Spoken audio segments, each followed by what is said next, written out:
All right. Good evening, everybody. This meeting of the Infrastructure and Energy Committee is being recorded and broadcast on the Town of Barnstable's Government Access Channel in accordance with Massachusetts General Laws, Chapter 30A, Section 20. The chair must inquire whether anyone else is recording this meeting, and if so, to please make their presence known. Is anyone else recording this meeting? All right. Awesome. Barry, over to you. All right. Well, let's just sort of summary. We didn't have an official meeting a couple of weeks ago, so we don't have minutes from that. We do have minutes from the February 18th and March 10th meetings, and let's start out with the February 18th meeting. I looked at that. It looked good to me. I didn't have any comments. So does anyone have any comments on that one? I got to pull those up again. I looked at them a few days ago. There were just a couple typos, just like an extra S at the end of my name, and I forget what the other one. Nothing that was substantial. So I could probably. I don't have the minutes in front of me right this minute. Well, if it's a typo, it's and it doesn't have effect on the meaning.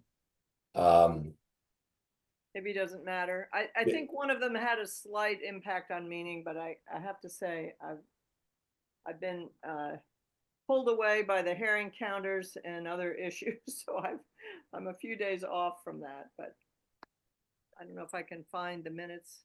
Are you able to show us the minutes, Chris? I am. I was actually just pulling them up right now. Because that would remind me. Yeah, and I would also say that Kelly circulated them.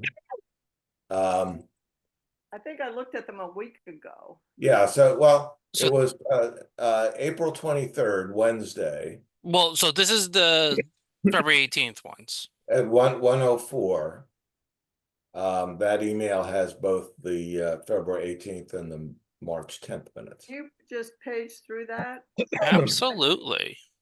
I think it was on the second page. Oh. Let's see. Should read ward ad. This is the past approval. That was a correction to the previous one. I don't know that it matters. Let's see. How about on the last page, maybe?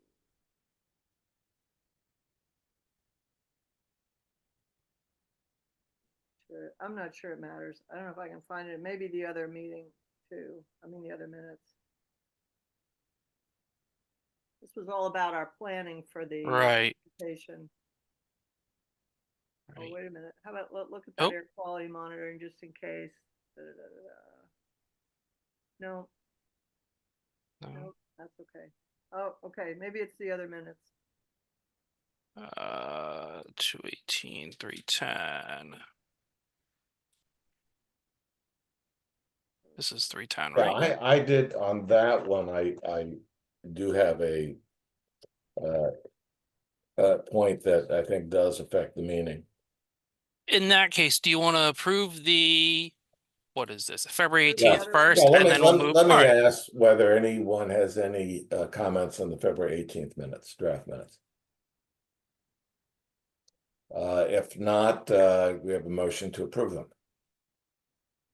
Motion approved. All right. All those in favor? Since I can't see people, I'm going to just read people's name, and you say Chris. Okay, now is everybody supporting the approval amendment? Okay, everybody does. Let's move on to the March 10th minutes. I do have a comment on page 3 under air quality monitoring, and it's the last sentence there. Shinegold also notes the ventilation requirements associated with the stretch code, to which Ward adds that the point worth, that should be not work making, but worth making, TH. Yeah. Is that the tighter buildings are sicker buildings, and I think what the intention there was tighter buildings are not sicker buildings. Is that they are sicker buildings without proper ventilation.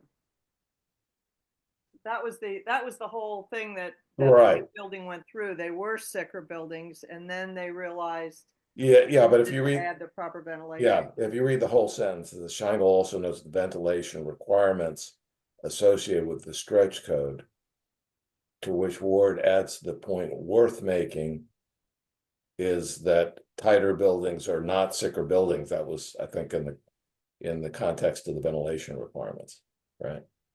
Well, I think it's better if you put what was just added there.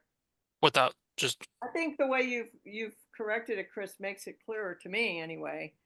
They're sicker buildings without proper ventilation, but now that we have the ventilation, I mean, however you want to say it, but to me this is more clear. I don't know if other people have. Okay, so what are you suggesting, Jay? That you leave it with what Chris just did. They're sicker buildings without proper ventilation, or you could say, or you could say tighter buildings were sicker buildings until the advent of proper ventilation, or you could clarify it however you want, but Okay, so how about this? you could totally change Yeah, it. It might be easier. I think the context, and I think I remember the point. Well, because it started, Scheinel also notes the ventilation requirements associated with the stretch code, which you talked about in your presentation, to which Ward adds that the point worth making is that the tight buildings are not sicker buildings because, you want to add because of the ventilation requirements? Yes, that maybe is clearer. Okay, well, no. what?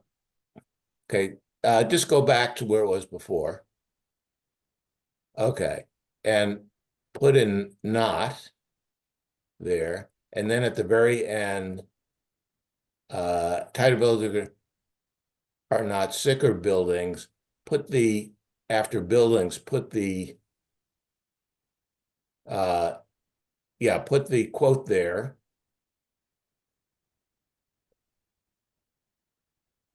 I don't know if you really need to have, tighter buildings are not sicker, because of the, instead of without, put because of the ventilation requirements. How's that?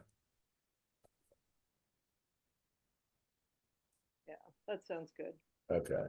And then Chris, in the prior line, oh, you already made that change. Well, okay. All right. Does anyone else have any suggested Sorry, changes I to have the? to step away for about 5 minutes. I'll be right back. Sorry. Does anyone else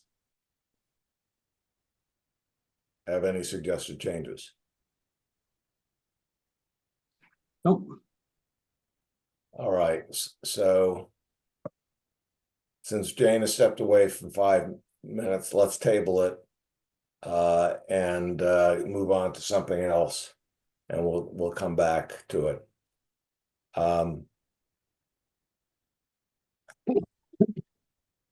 John, you want to talk about food waste? Sure. So we, Ron and Barry and I, spent about an hour and a half at the transfer station last week, passing out the countertop compost buckets and discussing with people in the recycling area, letting them know that they could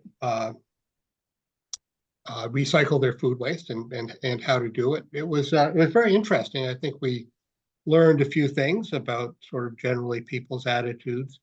My takeaways were first that generally people already have a positive view of composting.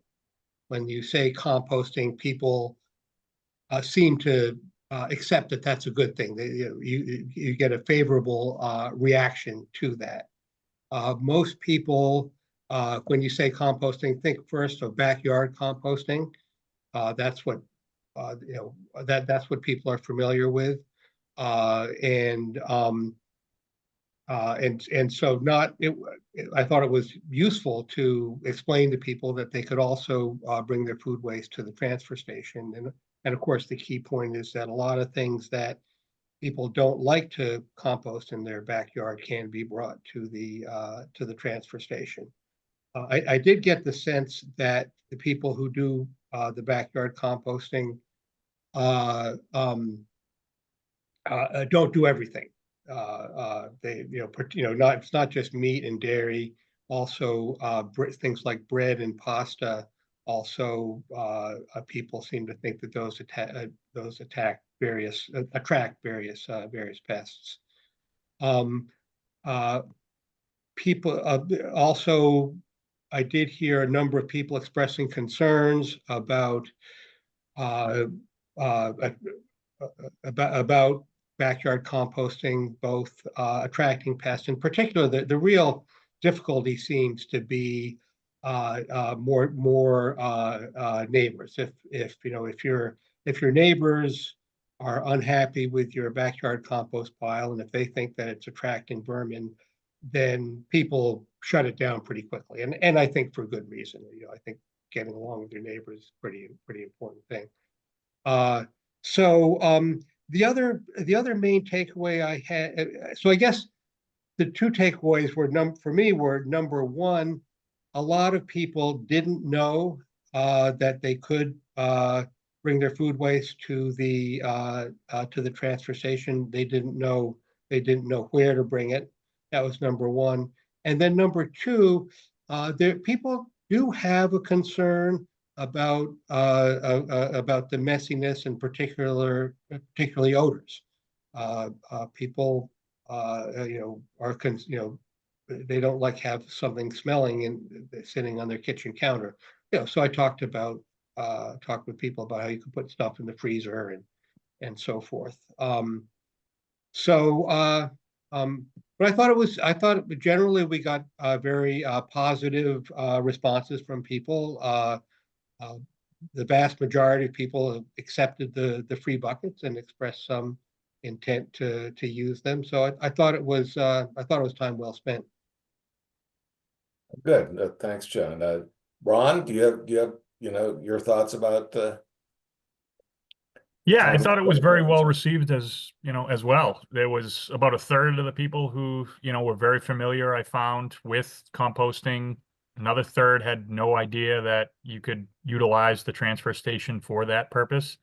And the other third kind of politely declined. But as you mentioned, once you preference with, you start with free, people, you tend to grab their ear a little bit more, and you can kind of explain why you're there and what you're doing. So I think that it was very positive. I mean, I think we counted, what was it, John? 23 buckets we handed out in about I think less that's than an about hour and a right. half. I think that's right. So, I mean, I think we all went through them quicker than we thought we were going to. Yeah, I agree with that. I mean, to me, sort of the biggest takeaway was the best way to communicate with people about this was talking to them. And what Ron was saying as well, we're giving away a free bucket and free composting bags. And people, at least that I talked to, were very favorable that such a wide array of food waste could be given to the transfer station. So I hope some of these people will be bringing their food waste with them to the transfer station. John, I'm thinking this to me it seemed effective, and maybe we could try it again. Mhm. I don't know how I'm sure a lot more buckets were given away in a day than have ever been given away at the transfer station. Maybe this was like a month's use of it, but I would. Of course, Tracy wasn't there. Trying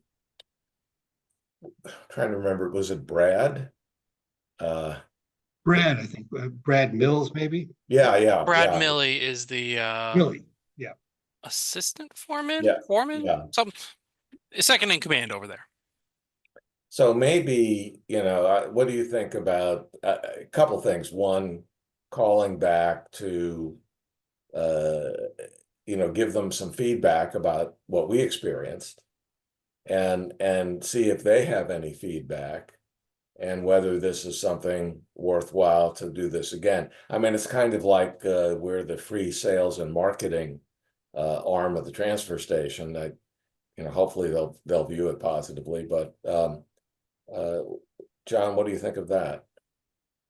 I think it would be good to provide some provide some feedback. They were the folks there were, I think, were very helpful and Yeah, accommodating, and they set up the buckets with the liners and the flyer, and I think they even put a water bottle in there for like little bonus giveaway for people. So it was kind of nice, and they were very, I thought they were very friendly and supportive, and I think so it would be, I think, appropriate to share our feedback with them.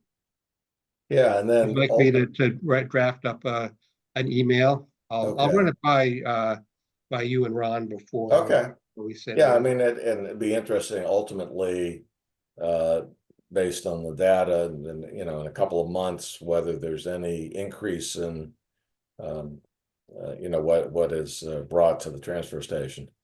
Yes, yeah, And I Um, second what John John, said, about how well those buckets were put together. I mean, they yeah, set us up for success. I wasn't expecting to see a nice, gray countertop bucket with the liners in there, a magnet, a list of what actually can go in here. right. It made the talking points easier, and I think it was much more well received because it was so well put together. So kudos to the transfer station for that. Yeah, and John, if you could convey that to them, yes, yeah, that Ron, I totally agree with you. I thought it was it was very smooth. Mhm. yeah. Um, so John, you have anything else you want to talk about Mary Ryther's presentation? real Uh, quick, sorry, yeah. just John, when you're drafting that email, just make sure it gets run by Kelly, because she's gonna know exactly how to word things. Oh, good Got it. No, suggestion. Chris, that's a very helpful suggestion. Thank you. So Yeah. Jane, just when you left, Yeah, we sorry were about that. yeah, it's all right. So we put off discussion of the minutes of the March meeting until what we'll do is we'll finish John's presentation on food waste, and then we'll come back to the Okay. okay, all right. Yeah. The one other thing you had mentioned the talk by Mary Ryther that you and I attended was last week, I guess, as well. Also, the other thing I wanted to mention, though, that another next step, or I thought for us as we work on food waste, would be to pay a visit to Watts Farm. I thought it would be very helpful to see exactly what they're doing with the material that we send them, and also discuss with them what their capacity is. If we are able to collect more, how much are they Okay. able to process there, and also if we increase the volume, will the would the economics be more favorable? I Yeah, think a lot of I imagine a substantial portion of their cost is in sending the truck over to pick the stuff up. And right. if we had bigger loads for them, maybe the cost per Yeah. pound or the cost per tote might go down. That'd be just something to discuss with them as well. But I Yeah, thought it and was this helpful. is something maybe I want to discuss with Kelly too. I can see this would be potentially Yeah. sensitive before we make such a request. Yes. I mean, uh, in a normal situation, I'm sure the answer would be sure, go ahead. But there may be sensitivities to it. We'll see. Yeah. Um, so yes, I thought Mary Ryther's talk was very interesting. Falmouth is putting a lot of emphasis on this. they've set up, I think, are there currently two and they're working on a third? They have three sites, three Three drop-off. currently, and maybe Yeah. they're thinking about a fourth, sites in town where people can bring their food waste. Falmouth does have curbside pickup. So they're not set up at a transfer station, but they have the remote pickup sites. It seemed to be working well. Yeah, And so they have, go ahead. yeah, just a couple of differences between what Barnstable's doing and what Falmouth is doing. They've been at it longer.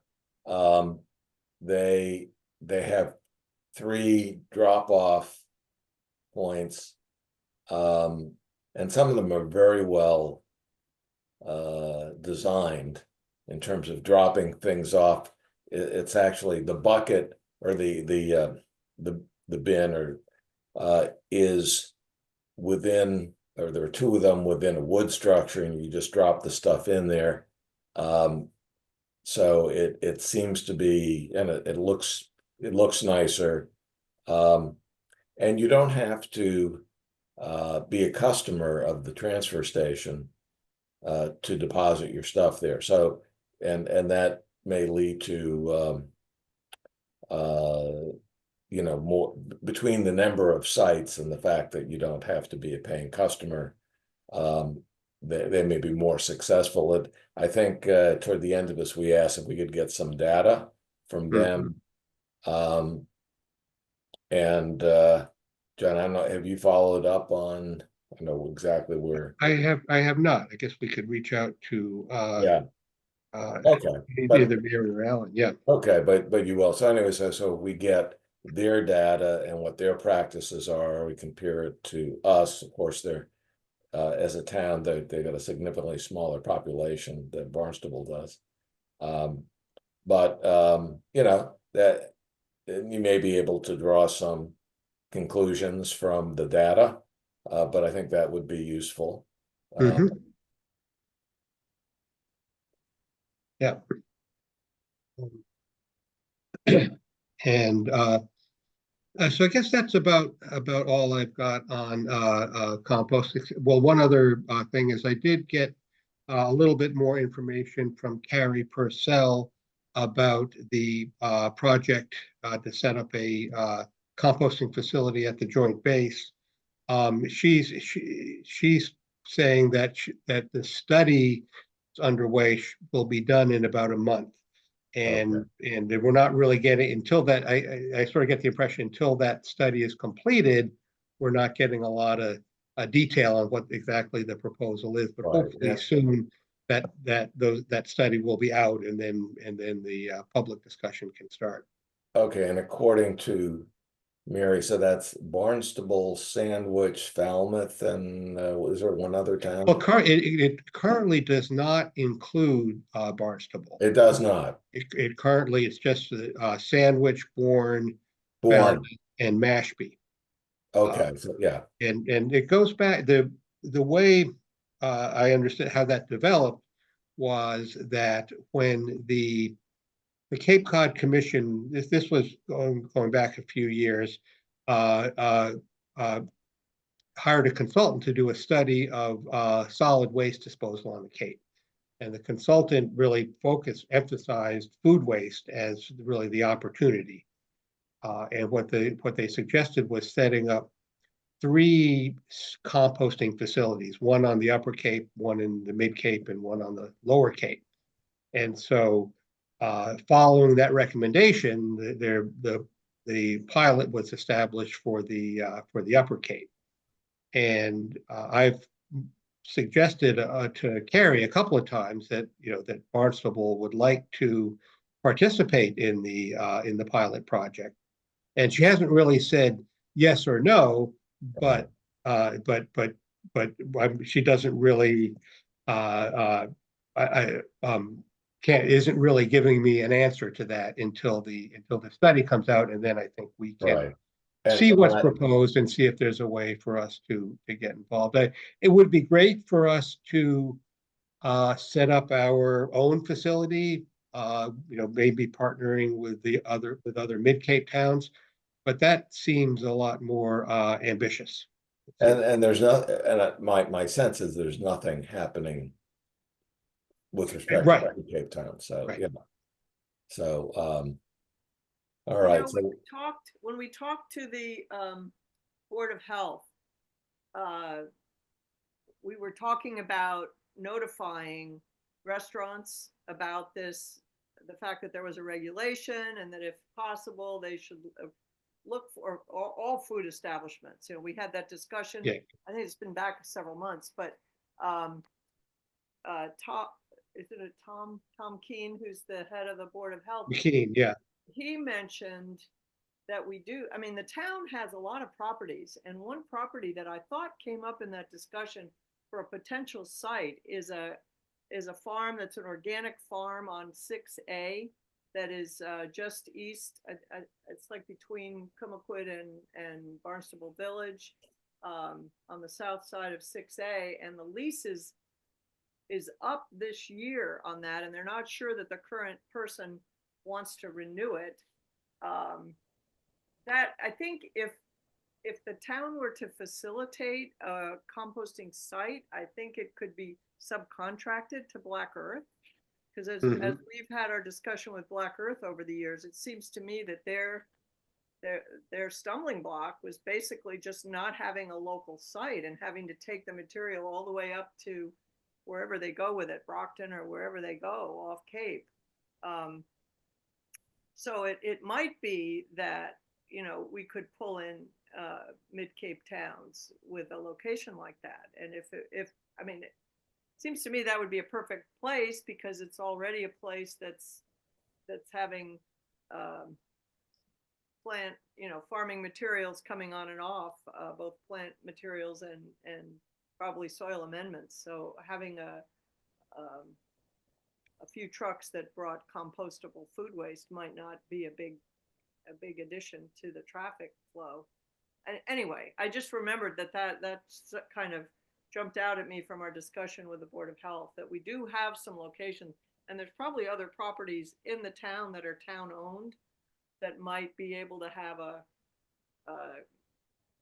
carve out for food waste. I talked to a company in the DC area about how much space is required, and they said as small as a half acre could, you know, and maybe for a town the size of ours, it would be bigger, but it's not 20 acres.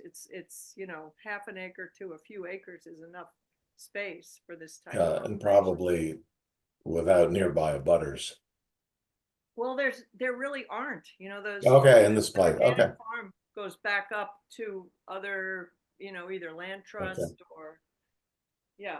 Anyway, just a thought that we could ask David Anthony, for example, who oversees all of the town properties.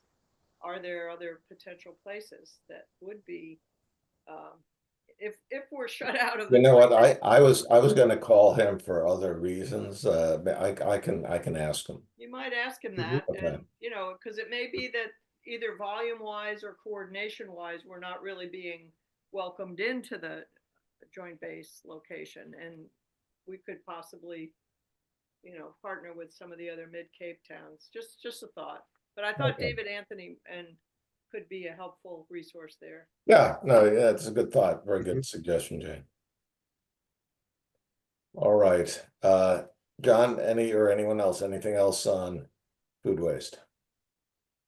That's all I have. Okay. All right. Well, let's go back to let's see, March 10th minutes, I think. Right? Was that right? I think so. Yes, All right, March 10. Yeah, so we had the changes, I think, that we had agreed to, Jane, when you were here, then you had to leave. I don't think anyone else had any other suggested changes. I just wanted to see whether you're okay with it, with those changes we had agreed to. I think so. Can you show us that again, Chris? That whatever the final reading was seemed like it was good to me. Just Right there. yeah. It was just a pretty I mean, it was basically the main point I made in my part of the presentation was that the ventilation requirements from the stretch code are what makes buildings healthier. So, I mean, I think that's, Okay, yeah, because of ventilation requirements or ventilation improvements or whatever, but that sounds good. all right, do I have a motion to approve the minutes with those changes? So moved. Okay, all in favor? Rob, we can't see your hand. Aye. Are you in favor? Yeah, Okay, okay, the minutes are approved. Okay, thank you. So let's move on to green communities. So I can say that we've heard that there was from what I could tell, a rather inconclusive discussion at an agenda meeting of the town council on moving forward with the stretch code in green communities. So I've put in a call to one of the town councilors. I'm actually just going to an event on Sunday. I should see a couple of them, but I think where we want to get to it, and I preface this by saying another thing. This is even long before just planning for the workshop. I was told to avoid late April and the first part of May because that's when they're dealing with these annual budget items. And I understand Thursday they have some, and Chris, maybe you would know whether this meeting ends all of those budget. I know that they had some at the last meeting as well.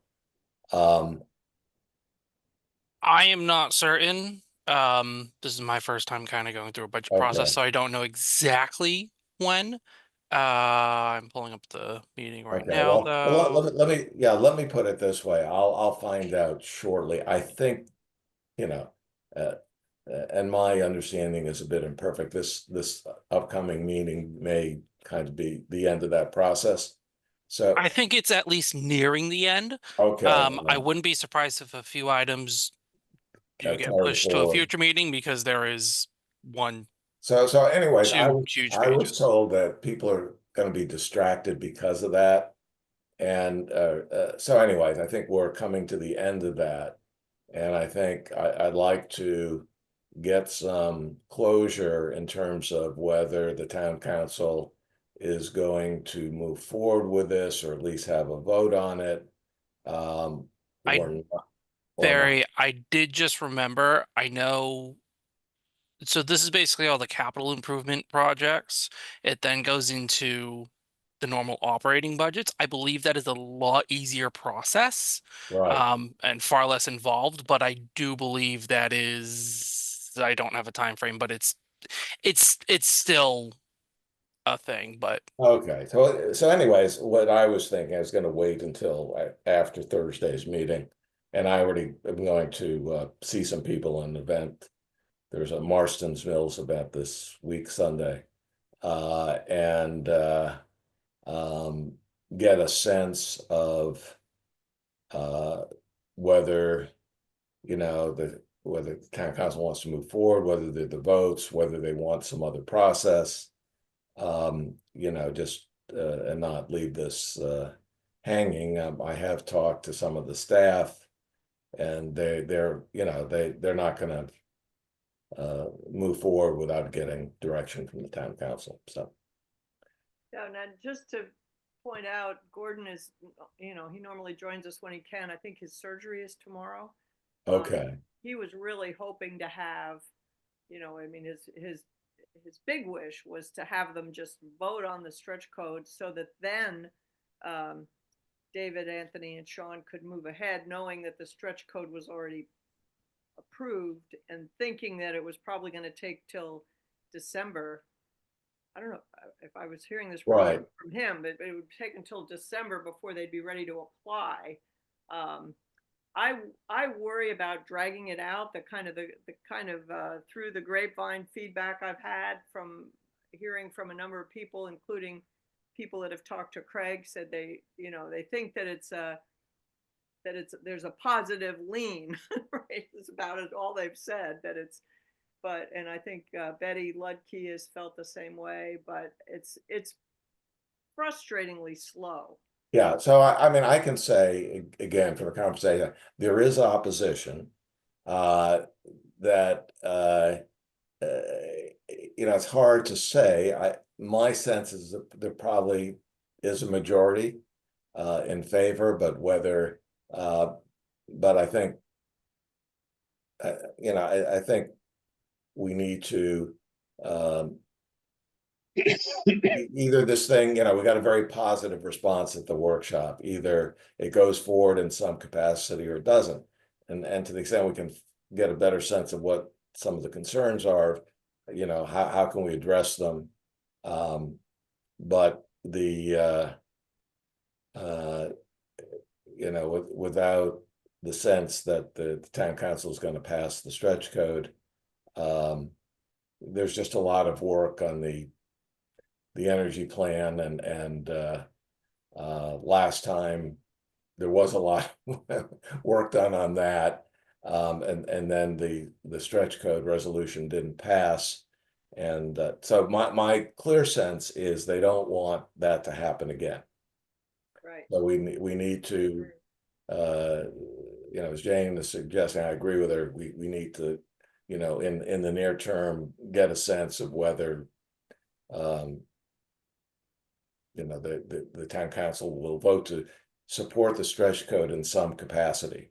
Now, whether it can be voting for the stretch code, a resolution that they support it, to there may be some procedural different vehicles, but anyway, I'm going to be making some calls and talking to some of the town councilors. If any of you want to help with that, let me know. Maybe we can just have a follow-up conversation. Jane, you may have some good contacts there. I have contacts, but I'm gonna be out of town Thursday through Tuesday. But okay. I Well, can follow up after that. Yeah, that's fine. Kind of busy before, but I really think that it's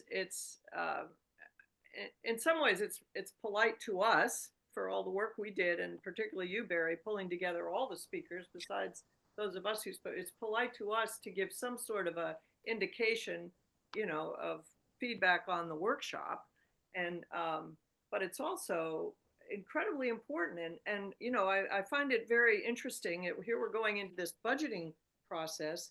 What does anybody think is going to happen to our economy in the next 6 months or 3 years? I mean, there's going to need to be plan A, plan B, plan C, depending on what happens with inflation or recession or whatever. And that actually was admitted and kind of agreed to by the Citizens Ad Hoc Committee that's reviewing the CWMP. Did you appreciate that, Chris? You were there.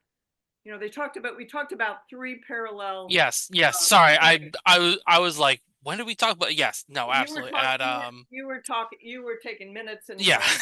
all the balls in the air, but Yep. I thought that was interesting, and part of it was because of affordability.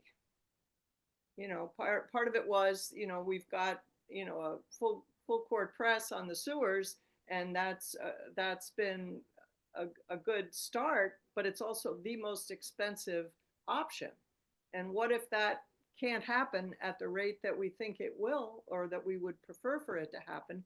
Very likely that there's going to be a slowdown. And so what do we do in the meantime? Can we do things that are less expensive and make some headway? And I think that should be looked at in all projects of the town and that the town is budgeting for. And the green community, at least as far as we can tell, gives us some hope that there may still be some state money to help us, as federal monies. The federal drawdown on energy projects is something ungodly, like I don't know, 8 billion or 18 billion. I don't know, Chris. Yeah, so Jane, maybe let me, approved it. But if I anyway, I can, just think we need to encourage them to move forward on a state-funded way to help our entire town.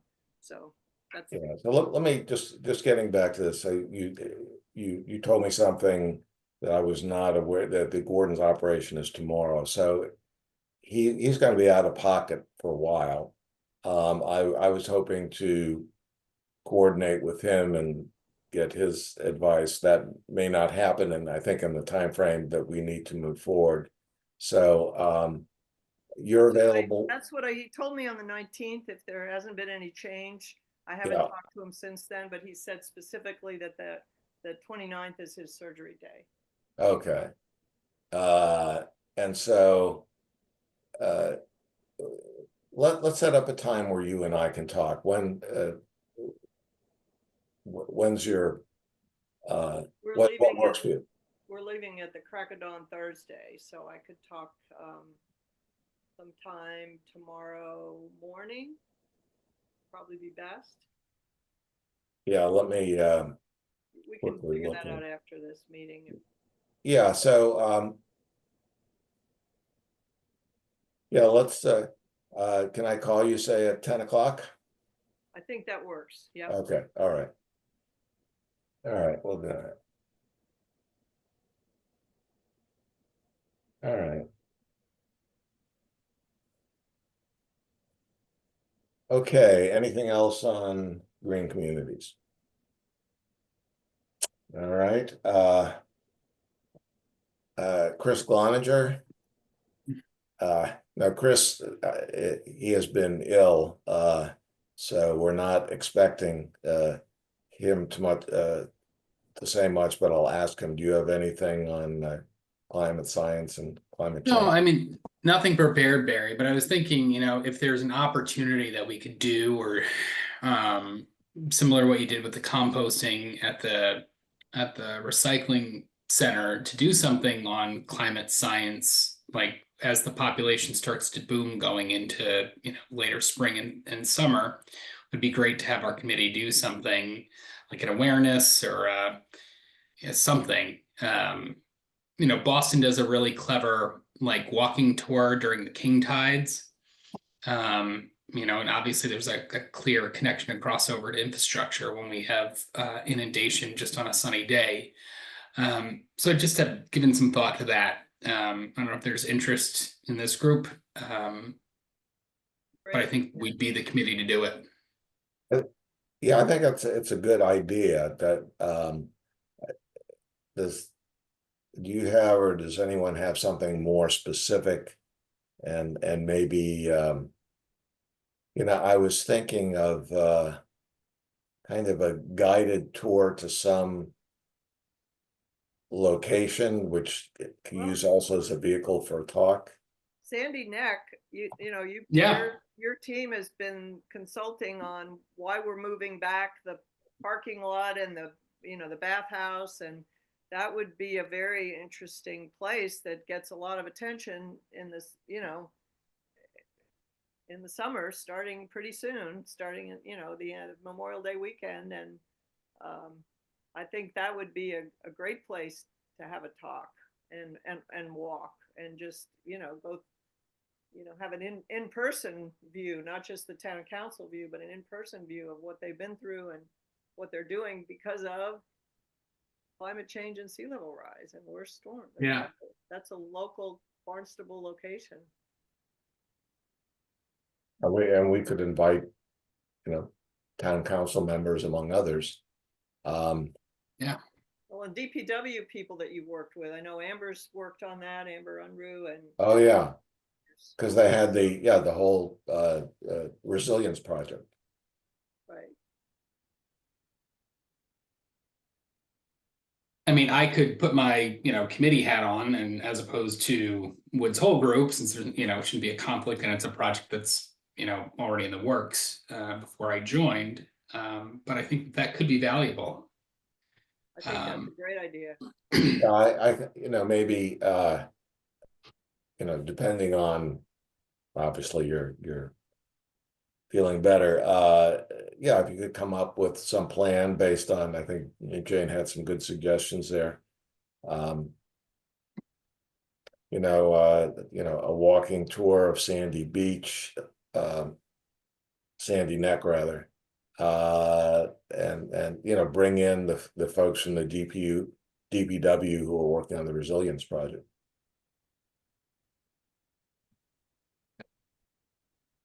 Well, Good. it's easy to bring in some of the other things that are being surveyed at Sandy Neck. The turtle rescue is a big deal there. I think they have like a nursery where they put the cold stunned turtles right there by the gatehouse, and there's some other interesting things to see if you take the walk away from the beach toward the marsh side. That's an interesting loop. I think that would be a really good place where we could also highlight the impact of erosion.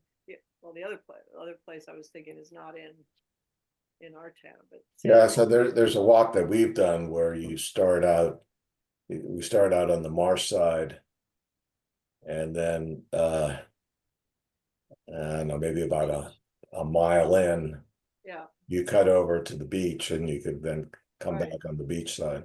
Right. I've done that with a tour, and I've done that just for fun with friends. Okay. That's That's probably doable for most people.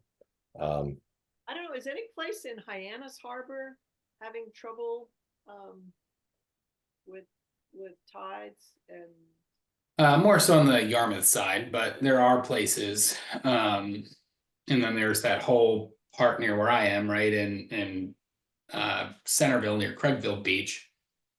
That's another area that's chronic flooding in king tides. So, I mean, I know it's a little, it probably would not be great to go into if someone's a residential area and talk about it, but public space I think would be good. And that's why I think, Jane, it's a great point to do Sandy Neck. Yeah. Okay, that's great. Good. So yeah, let me start working on that behind the scenes and I can bring it up next meeting. So when just planning, what is a good time, do you think, to do that? Summer crowd is here, right? You want That's kind of the goal. Yeah. Expose more people to it, so maybe like July or August. Yeah. Either early August or I think once 4th of July to like the middle of August would be the prime time. Okay. Yeah. We're personally going to be away because we're expecting a grandchild in London in the middle of July, but we don't have to be part of it. But I think it's a terrific idea, though, Chris. All right. Well, congratulations in advance. Well, thanks. Yeah. Fingers crossed. You want everything. The moms were both here a couple weeks ago, and they're both healthy. One is due in July and one in October, so kind of a big windfall for our family and for the parents that have. This has been a pretty big project. Right. Terrific. All right. Do you have anything, Jane, for air quality monitoring? I don't think anything specific. I haven't done it. I didn't connect on behalf of the committee, but personally I connected with the superintendent back in the fall. I haven't heard any more about the mold in the schools, or if they actually used I knew they got some air quality monitors. I don't know if they were able to use them. I'm still kind of distraught on behalf of the hard work put in by David and Sean that our $42 million grant to the schools is on hold, because that was going to have a tremendous amount of improvement in renewable energy as well as indoor air quality. And I don't know where that is. I said something to them about, is this being brought up, or they thought that, who knows what the right strategy is, but for now they're sort of laying low and not fussing about it. But that's unfortunate. Yeah, my understanding is that it wasn't far enough in the process that there was a strong argument that those were already committed funds. So I don't, whether it goes forward or not, I don't know. Where did it go? The money was voted for. Whether, where did this stuff go that's been frozen? That's a very interesting thought. Yeah. All right. Okay. Ron, do you have anything for Yeah, so technology and infrastructure? there Yeah. was a Cape Cod Technology Council Infrastructure Committee meeting a couple weeks ago, in which a presentation / update was made by a gentleman by the name of Danny Vinnick, who is Senator Markey's DC-based Commerce and Telecom liaison. Touched on the BEAD program, which I had to look up. Not sure if anyone else is familiar with that, the Broadband Equity Access and Deployment Program, which is basically a program that is set to provide and has been providing up to $42 billion to expand high-speed internet access in all 50 states and U.S. territories. The current administration is actually said to be on board with this to keep it going. The program does have fiber preference, but the current administration is pushing for satellite-based internet, Starlink, which is tied to Elon Musk. Currently through BEAD, satellite internet is only allowed to bring internet to locations that are too expensive to lay fiber. And then he spoke a little bit about the Digital Equity Act, which was a federal initiative that started in 2021 to bring affordable and reliable high-speed internet to all. That had a $2.7 billion grant program, which communities were supposed to receive grants. However, like you just stated, they haven't received any notices and they're unsure if that money's going to come or not, as lots of transportation grants have been paused or canceled. So I did a little bit of research on fiber, and from what I could find, only about 2% of the Cape currently has access to fiber-based internet. Verizon back in 2023 was making a hard push. I couldn't find anything more relevant. Well, how about Comcast or Xfinity? Comcast isn't fiber-based, apparently. So Verizon has been the one to push the fiber. Comcast obviously holds pretty much a majority of the internet on the Cape. But Verizon was actively trying to bring the fiber-based, their fiber-based FiOS to the Cape. They were seeking 20 million in grant funding, and it's a little unclear. Okay, so Xfinity's is what is cable based? Yeah, I think it's different. Okay, I'd have because to take a look. I'm a customer. They announced an upgrade, and they sent me some new equipment, which I haven't opened yet, but Yep. okay, but it's not. It seems to be, yeah, it must be different if only 2% of the Cape has access to fiber. Okay. Hey, Rob, do you have something? Yeah, well, must have been last summer. Came through the neighborhood and they said they upgraded it to 10 gigabit capacity on copper. I haven't really seen that yet. And this is, I guess it's Comcast. And the guys were really proud of it, but what can I say? It's copper. Yeah, what I'm reading now, it looks like that Comcast is mostly a coaxial cable network. And again, I've specialized in a lot of things, but this stuff isn't one of them. So, Okay, all right. But that's what I have. It's always a good meeting with upwards of 30, 40 people Okay. that are very well versed in this. So I basically take notes and then I do research and try and figure out, try to put it in easier terms. Ron, there's several people that, again, I'm not particularly adept in this area. I've been on the infrastructure committee, but I'm not one of the broadband savvy people. But many of those people, if you'd like to maybe chat with me offline or Sure. separately, I could point you to a number of people who would be happy to you know, to bring you up to speed with where the tech council, Steve Smith is one, for example, who was our previous executive director, and now he's kind of working on programming, but he would be very happy, I'm sure, to Okay. and Steve Tom, and you know, a number of people. So anyway, I'm happy to point you towards other folks that can make it clearer. But it is Absolutely. a hugely important issue. Right. I understand that enough. And Heather Doyle, who is I don't know that she takes the notes for the infrastructure committee, but she does for the board of the tech council, and she's a person in Wellfleet or Truro, who actually founded the shark monitoring system. And one of the reasons she is so supportive and active in the tech council is that they needed broadband to the outer Cape for EMT support, Right.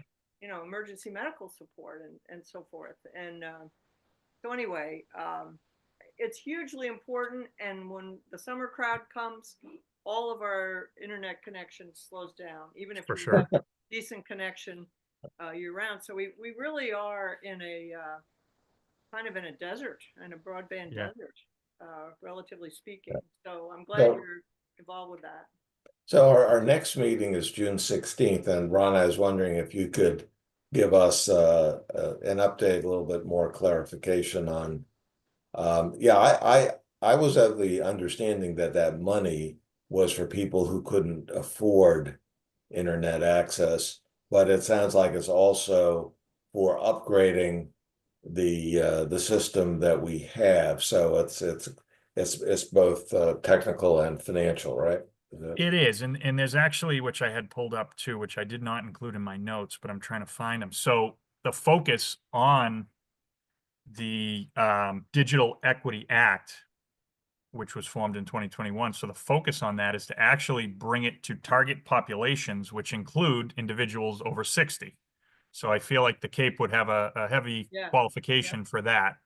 And then to those incarcerated, veterans, people disabled, minority communities, rural communities, and households with incomes at or below 150% of the poverty level. So And the Cape that first one, qualifies as rural for a lot of these different programs.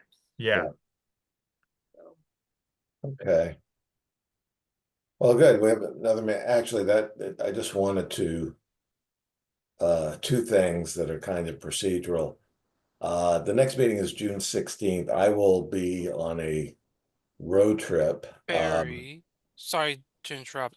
I see it in the calendar as May 12th, and there's another one on Oh, May yes, something else. I I'm mean, sorry. if that's not the case, then that's not the case. I Okay. just wanted to make sure. Okay, I'm sorry. I was just jumping ahead because you're right. May 12th is the next meeting. But I do want to raise, I will be out and about on June 16th. I guess I can always I can call in. But I was wondering if it would be okay with people's schedules if we could move it to Tuesday, June 24th, then I would be back in town.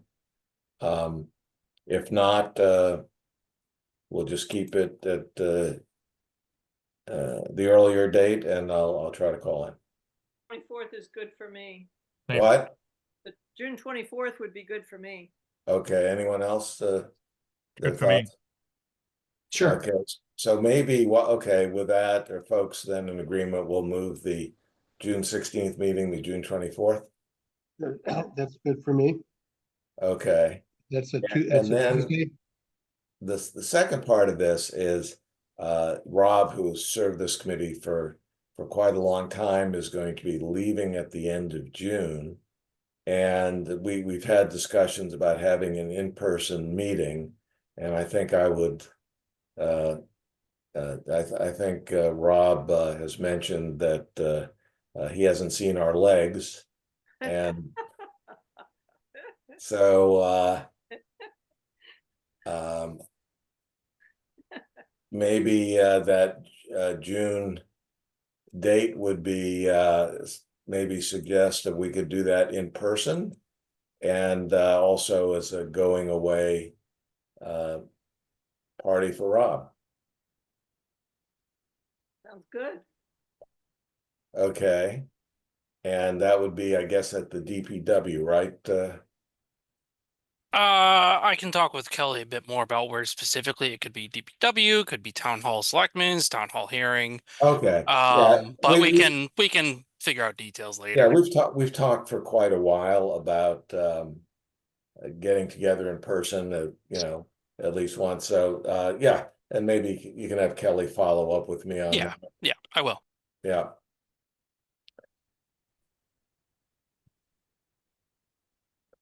Well, that's all I have. Anyone else have anything?